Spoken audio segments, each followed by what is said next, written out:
Chapter 16. During the last few days, several leading photographers have come to take Maharshi's photograph. He obeys the request of the specialist, made in a most delicate and reverential way, and takes the various postures they ask him to assume, always with his kind, friendly, and indulgent smile.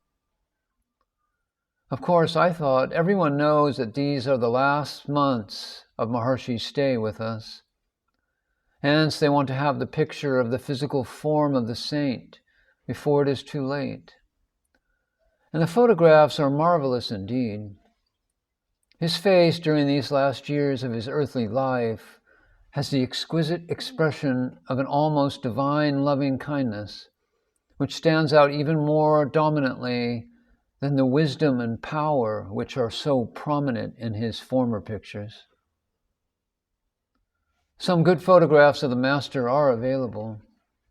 Perhaps the best known was taken some 16 years ago. It shows his face against the background of a kind of luminous cross formed by the reflection of light. Another one, well known to all readers of the Maharshi's books, shows him in a classical yogic posture, sitting cross-legged on a platform covered with a tiger skin. It was probably taken after his monthly shaving, for the features are free of the white beard, and both the purity of line and expression of incomparable power are emphasized more than in any other photo. Contemplating it, we see a certain gravity on the face of the saint, who has for so long left behind him all the weaknesses, imperfections, and miseries that reign among us. It shows one who has forever transcended all ignorance and now faces the highest reality where no doubts or fears can exist. Every month after the shaving takes place, I have the inestimable privilege of contemplating the features of the living form itself with its clear-cut lines, this marvelous head that is surrounded by a subtle fragrance of incense, and the still more subtle aroma of the utter devotion and love of hundreds of hearts.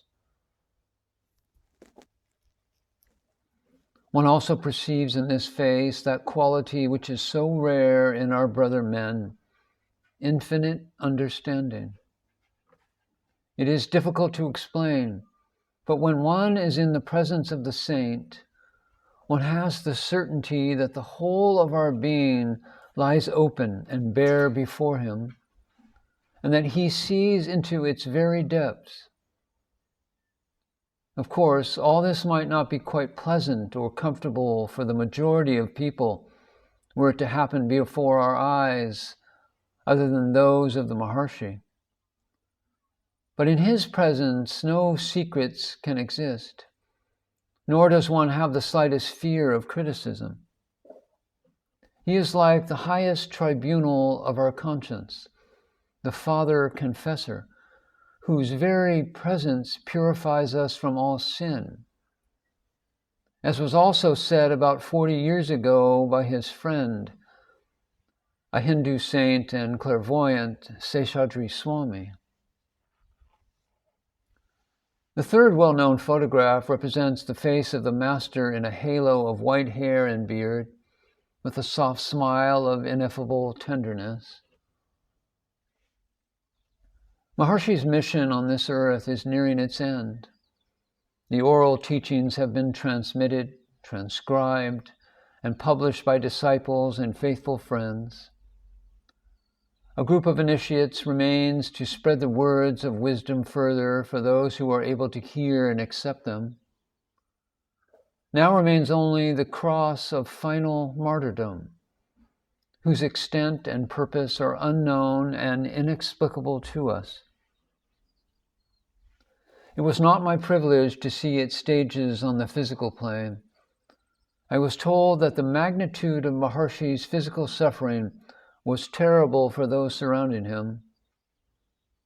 I believe that the all-wise Providence knows best as to what are the limits of our strength and endurance in any period of life.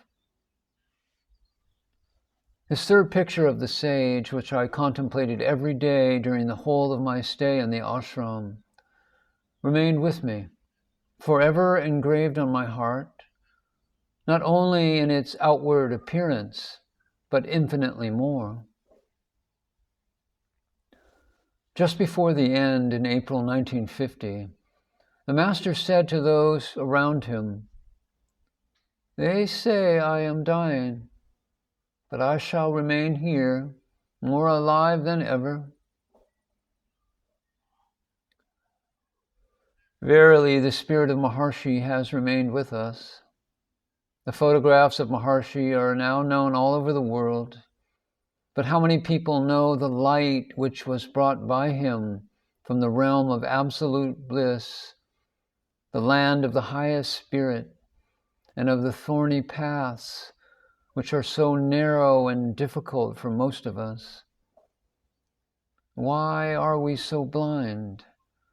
Why are we unable to see this peace and bliss, wisdom and love, expressed so clearly even in the physical features of one who abides in that land forever? How much more resplendent must be that light there, where it is not veiled by the vehicles of matter, where shines the never-setting sun, about whose luminous rays every being dreams in the innermost depths of his heart.